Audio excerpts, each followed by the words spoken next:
Movie की शुरुआत में हम एक बसों के काफिले को देखते हैं जिसमें सैकड़ों लोग अपनी जान बचाकर किसी सुरक्षित जगह की ओर भाग रहे होते हैं। किसी को भी नहीं पता कि आखिर वो किस चीज से भाग रहे हैं, लेकिन हर चेहरे पर सिर्फ डर साफ दिखाई दे रहा था। कुछ ही देर बाद सबसे आगे चल रही बस अचानक बीच सड़क पर रुक जाती है। वजह जानने के लिए मिलिट्री का एक जवान नीचे उतरता है, लेकिन हैरानी की बात यह थी कि वह काफी देर तक वापस नहीं लौटता। अब उसे ढूंढने के लिए दूसरा जवान भी बस से नीचे उतरता है, लेकिन जैसे ही वह कुछ कदम आगे बढ़ता है तभी अंधेरे में छिपा एक खतरनाक मॉन्स्टर उस पर झपट पड़ता है। उसी समय एक दूसरा मॉन्स्टर बस के अंदर घुस जाता है।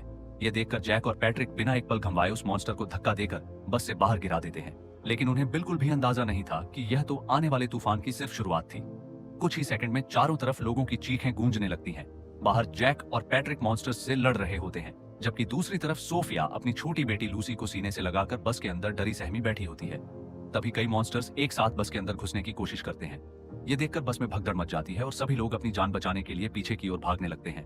डरी हुई सोफिया जोर जोर से पैट्रिक को आवाज देती है, लेकिन इससे पहले कि वह उसकी मदद के लिए पहुंच पाता, कई मॉन्स्टर्स बस के अंदर घुस जाते हैं और एक एक करके लोगों पर हमला करना शुरू कर देते हैं। अपनी जान बचाने के लिए जो भी जहां से रास्ता मिलता है बस से बाहर भाग निकलता है, लेकिन बाहर का नजारा तो उससे भी ज्यादा डरावना था। सड़क पर हर तरफ मॉन्स्टर्स ही मॉन्स्टर्स दिखाई दे रहे थे। पूरा इलाका मौत के मैदान में बदल चुका था। इसी बीच सोफिया अपनी बेटी को लेकर पास खड़ी एक कार में छिप जाती है। उसे लगता है कि अब शायद वे दोनों सुरक्षित हैं, लेकिन तभी पीछे से एक मॉन्स्टर उसका हाथ पकड़ लेता है। सोफिया पूरी ताकत से खुद को छुड़ाने की कोशिश करती है, तभी दूसरा मॉन्स्टर भी उस पर हमला कर देता है। ऐसे में बिल्कुल सही समय पर जैक वहां पहुंच जाता है और बिना देर किए दोनों मॉन्स्टर्स को गोली मार देता है। इस तरह वह सोफिया और उसकी बेटी की जान बचा लेता है, लेकिन तभी जैक की नजर लूसी के शरीर पर लगे खून पर पड़ती है। यह देखकर उसके चेहरे का रंग उड़ जाता है। उसे लगता है कि शायद लूसी भी संक्रमित हो चुकी है। उसी वक्त पैट्रिक भी वहां पहुंच जाता है और तुरंत जैक से कहता है, घबराओ मत, ये खून लूसी का नहीं है। जैक हैरानी से पूछता है, अगर ये इसका खून नहीं है तो फिर किसका है? तभी कैमरा सोफिया के हाथ पर जाता है, जो बुरी तरह जख्मी हो चुका था। ये घाव देखकर सबके चेहरे पर सन्नाटा छा जाता है, क्योंकि अब उन्हें समझ आ चुका था कि सोफिया उस वायरस की चपेट में आ चुकी है। अगले सीन में कहानी सीधे 10 साल आगे बढ़ जाती है। अब हम पैट्रिक को देखते हैं, जो अपनी बंदूक से एक घोड़े का शिकार कर रहा होता है। इससे साफ पता चलता है कि इन लोगों की जिंदगी अब पूरी तरह शिकार और सर्वाइवल पर टिकी हुई थी। इसके बाद हम जैक और लूसी को देखते हैं। यहीं पर हमें पता चलता है कि पिछले 10 सालों से जैक और पैट्रिक ने एक दूसरे से एक भी शब्द नहीं बोला था। इतना ही नहीं, जैक हमेशा लूसी को पैट्रिक से दूर ही रखता था। लूसी खुश होकर जैक से कहती है, देखिए पैट्रिक अंकल आज फिर नया शिकार लेकर आए हैं। लेकिन जैक उसकी बात का कोई जवाब नहीं देता और चुपचाप अपने काम में लग जाता है। दूसरी तरफ पैट्रिक अपने घर पहुंचकर जनरेटर में डीजल भरता है ताकि बिजली चालू रह सके। इसके बाद वह रोज की तरह रेडियो ऑन करता है और उम्मीद करता है कि शायद आज कोई दूसरा जिंदा इंसान उससे संपर्क करे, लेकिन हर बार की तरह इस बार भी उसे सिर्फ खामोशी ही सुनाई देती है। अगली सुबह पैट्रिक का वफादार कुत्ता उसे जगाने आता है। कुछ देर बाद वही कुत्ता जैक के घर के बाहर पहुंच जाता है, क्योंकि लूसी रोज उसे एक बिस्किट खिलाती थी। इतने बुरे समय में भी इन दोनों की छोटी सी दोस्ती अब तक कायम थी। रात होते ही जैक लूसी को एक गिफ्ट देता है। लूसी मुस्कुराते हुए पूछती है, आज क्या खास बात है?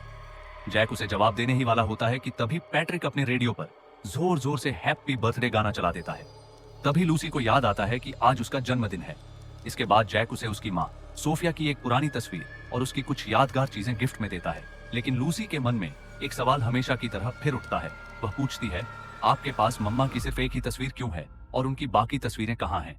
जैक इस सवाल का जवाब देने की बजाय बात बदल देता है, क्योंकि वह अभी लूसी को पूरा सच बताना नहीं चाहता था। लेकिन उसी रात कुछ ऐसा होता है जो सब कुछ बदलने वाला था। आधी रात को लूसी अचानक एक डरावने सपने से घबराकर उठ जाती है। वह हाथ में लालटेन लेकर धीरे धीरे खिड़की के पास जाती है। तभी उसकी नजर बाहर खड़े एक खौफनाक मॉन्स्टर पर पड़ती है। उस मॉन्स्टर को देखते ही लूसी के चेहरे का रंग उड़ जाता है। वह डर के मारे भागकर बिस्तर के नीचे छिप जाती है और पूरी रात वहीं कांपती रहती है। अगली सुबह जब जैक उठता है तो वह लूसी को बिस्तर के नीचे छिपा हुआ पाता है। वह घबराकर उससे पूछता है कि आखिर क्या हुआ था। लूसी उसे बताती है कि उसने पिछली रात घर के बाहर एक मॉन्स्टर देखा था, लेकिन जैक उसकी बात पर बिल्कुल भी यकीन नहीं करता। वह मुस्कुराते हुए कहता है, ऐसा नहीं हो सकता, सारे मॉन्स्टर्स तो 10 साल पहले ही मर चुके हैं, तुम्हें जरूर कोई बुरा सपना आया होगा। इतना कहकर जैक उसकी बात को वहीं खत्म कर देता है, लेकिन उसे बिल्कुल भी अंदाजा नहीं था कि लूसी ने जो देखा था वह सपना नहीं बल्कि एक खौफनाक सच्चाई थी, और यही सच्चाई बहुत जल्द इन तीनों की जिंदगी हमेशा के लिए बदलने वाली थी। अगली सुबह लूसी अपने घर के बाहर खेल रही होती है। तभी सड़क के उस पार खड़ा पैट्रिक उससे बात करने लगता है। वह कहता है, तो तुम हो लूसी, और रोज मेरे कुत्ते को बिस्किट भी तुम ही खिलाती हो। लूसी अभी उसे बात ही कर रही होती है कि तभी पीछे से जैक दौड़ता हुआ आ जाता है। वह गुस्से में पैट्रिक का कुत्ता भौंकने लगता है। यह देखकर जैक अपनी बंदूक निकालता है और कहता है, अगर इस कुत्ते का मुंह बंद नहीं हुआ तो मैं इसे गोली मार दूंगा। जैक की यह बात सुनकर लूसी रोने लगती है। वहीं पैट्रिक बिना कुछ बोले अपने कुत्ते को मोटरसाइकिल पर बैठाता है और जरूरत का सामान ढूंढने के लिए शहर की तरफ निकल पड़ता है। कुछ देर बाद पैट्रिक एक सुनसान मॉल में पहुंचता है। हाथ में टॉर्च लिए वह हर दुकान में जरूरत का सामान तलाश रहा होता है। तभी उसकी नजर एक गुड़िया पर पड़ती है। उसे याद आता है कि लूसी को ऐसी गुड़िया बहुत पसंद आएगी, इसलिए वह उसे अपने बैग में रख लेता है।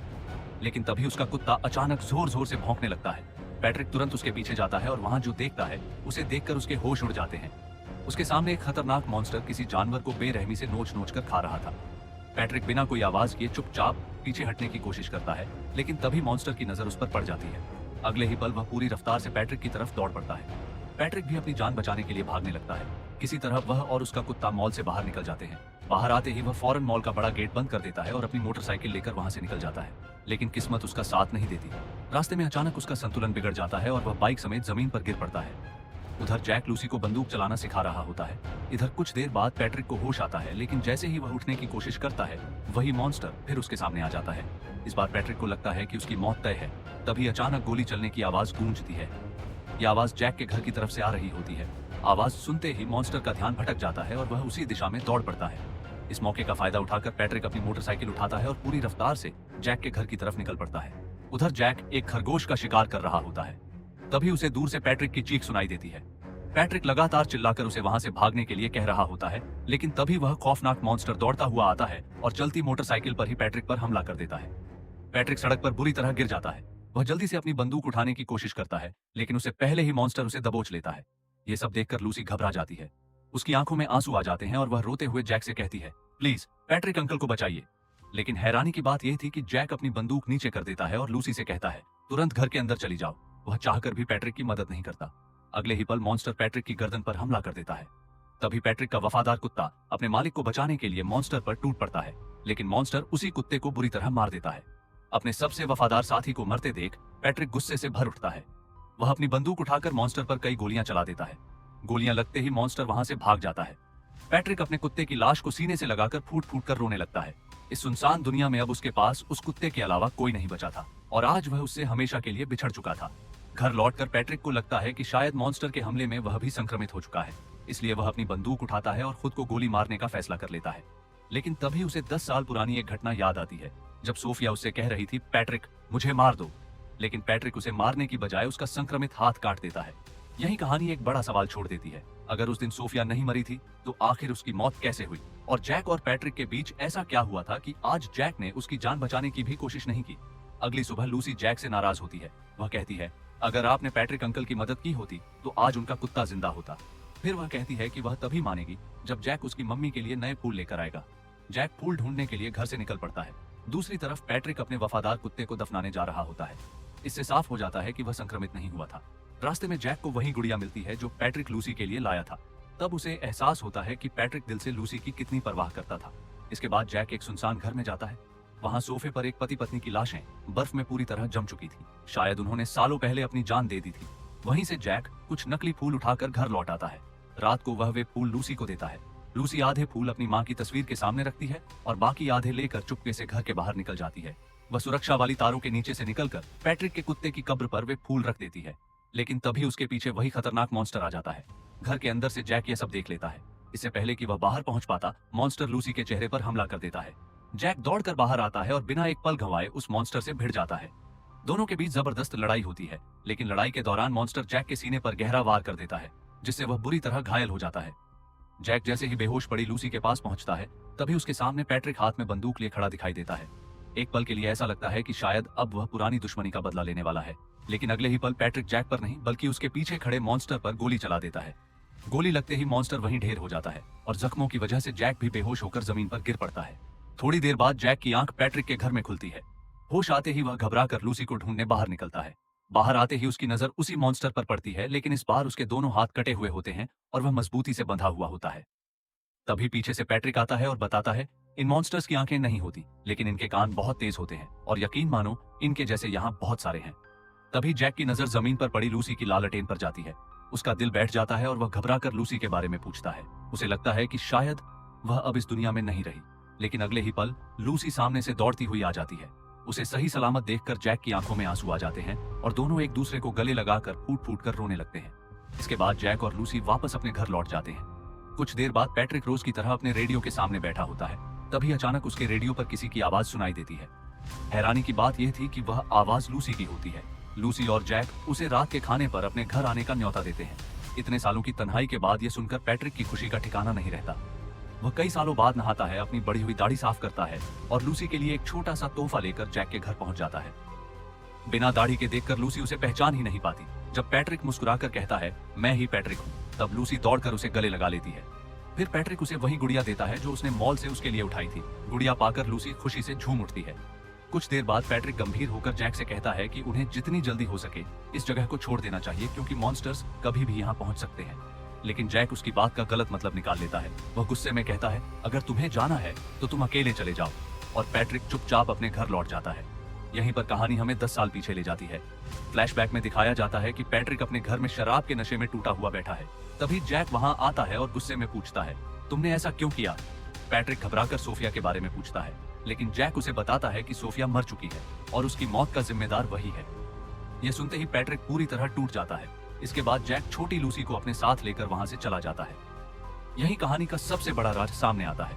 असल में सोफिया पैट्रिक की पत्नी थी और लूसी उसी की बेटी थी, यानी पैट्रिक ही लूसी का असली पिता था। यही वजह थी कि जैक हमेशा लूसी को पैट्रिक से दूर रखता था, क्योंकि उसे लगता था कि सोफिया की मौत का दोषी पैट्रिक ही है। उधर रात में लूसी एक भयानक सपना देखकर डर जाती है। वह रोते हुए जैक से कहती है कि अब उसे इस जगह पर बिल्कुल नहीं रहना और उन्हें यहाँ से निकल जाना चाहिए। अगली सुबह पैट्रिक अपनी गाड़ी से जमी हुई बर्फ साफ कर रहा होता है। तभी जैक और लूसी अपना सामान लेकर वहां पहुंच जाते हैं। आखिरकार जैक भी इस जगह को छोड़ने के लिए तैयार हो जाता है। तीनों सफर पर निकल पड़ते हैं। पहली बार अपने घर से बाहर निकलकर लूसी बेहद खुश होती है और रास्ते भर नई नई चीजें देखकर मुस्कुराती रहती है। कुछ देर बाद वे उसी मॉल के पास पहुंचते हैं जहां पहले पैट्रिक पर हमला हुआ था।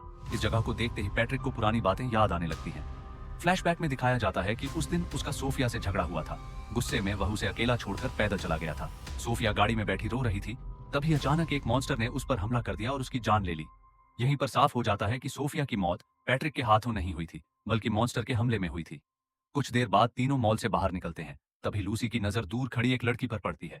पैट्रिक उसके पास जाता है, लेकिन वह लड़की उसे देखकर बुरी तरह डर जाती है। बड़ी मुश्किल से पैट्रिक उसे शांत करता है और फिर उसे अपने साथ घर ले आता है। घर पहुंचकर जब पैट्रिक पानी गर्म कर रहा होता है, तब लूसी उससे मासूमियत से पूछती है, क्या आप मेरी मम्मा से प्यार करते थे? क्योंकि आपके घर में तो उनकी हमसे भी ज्यादा तस्वीरें हैं। शायद इसी वजह से पापा आपको पसंद नहीं करते। पैट्रिक उसकी बात सुनकर मुस्कुरा देता है, लेकिन उसे सच नहीं बता पाता और बात को हंसी में टाल देता है। उसी समय वह लड़की होश में आती है। वह बताती है कि वह अपने परिवार के साथ थी, लेकिन सभी को मॉन्स्टर्स ने मार डाला और अब वह बिल्कुल अकेली रह गई है। इतने में बाहर से उसी बंधे हुए मॉन्स्टर की आवाज आने लगती है। लड़की घबरा जाती है। पैट्रिक उसे बताता है कि उन्होंने उसे पकड़कर बांध रखा है। ये सुनते ही लड़की तुरंत बंदूक उठाती है और बाहर जाकर एक ही गोली में उस मॉन्स्टर को मार देती है। फिर वह घबराकर कहती है, तुम लोगों ने बहुत बड़ी गलती कर दी। ये लगातार आवाज निकालकर अपने बाकी साथियों को बुला रहा था और अब कुछ ही देर में यहाँ दर्जनों मॉन्स्टर्स पहुंचने वाले हैं। उसकी बात खत्म भी नहीं होती कि चारों तरफ से डरावनी आवाजें गूंजने लगती हैं। अब सब समझ चुके थे कि उनकी जिंदगी की सबसे खौफनाक रात शुरू होने वाली है। सब लोग तुरंत तैयारी में जुट जाते हैं। घर की सभी खिड़कियों और दरवाजों को लकड़ियों से बंद कर दिया जाता है और उन्हें कीलों से ठोक दिया जाता है। लेकिन कुछ ही देर में घर के बाहर सैकड़ों मॉन्स्टर्स जमा हो जाते हैं। कुछ दीवारों पर चढ़ने लगते हैं तो कुछ छत पर रेंगने लगते हैं। जैक तुरंत हथियार उठाता है और लूसी से कहता है कि वह नीचे बेसमेंट में चली जाए, क्योंकि वहां आवाज बाहर नहीं जाएगी। रोते हुए लूसी नीचे चली जाती है, लेकिन यही उनकी सबसे बड़ी गलती साबित होती है। जैक ऊपर लड़ने चला जाता है, जबकि बेसमेंट में लूसी के पीछे एक मॉन्स्टर धीरे धीरे बढ़ रहा होता है। लूसी लालटेन लेकर आगे बढ़ती है, तभी अचानक उसके सामने वही मॉन्स्टर आ जाता है। डर के मारे वह अपनी सांस तक रोक लेती है। उधर पैट्रिक और वह लड़की बाहर मॉन्स्टर से लड़ रहे होते हैं। तभी ऊपर एक मॉन्स्टर जैक पर हमला कर देता है।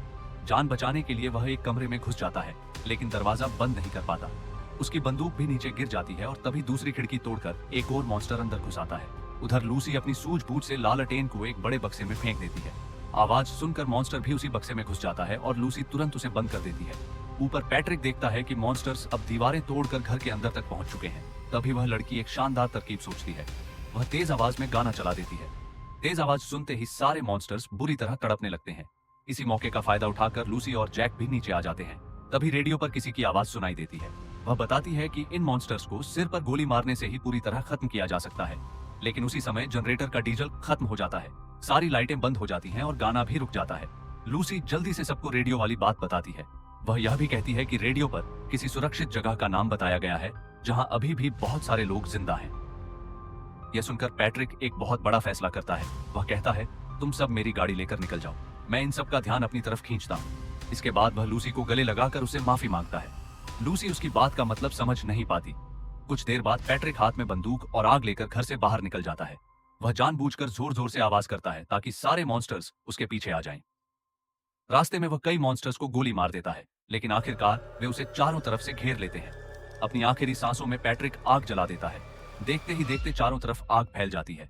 वह खुद भी उसी आग में जलकर अपनी जान दे देता है, लेकिन अपनी कुर्बानी देकर जैक, लूसी और उस लड़की की जिंदगी बचा लेता है। उधर जैक, लूसी और वह लड़की पैट्रिक की गाड़ी से सुरक्षित जगह की ओर निकल जाते हैं और आखिरकार उन बचे हुए इंसानों तक पहुंच जाते हैं। लेकिन कहानी आखिर में कई सवाल छोड़ जाती है। क्या लूसी को कभी पता चल पाएगा कि पैट्रिक ही उसका असली पिता था? क्या जैक अपनी गलती के लिए खुद को कभी माफ कर पाएगा? और क्या मॉन्स्टर्स का खतरा सचमुच खत्म हो चुका है, या यह सिर्फ एक नई शुरुआत थी? इन्हीं सवालों के साथ ये फिल्म खत्म हो जाती है।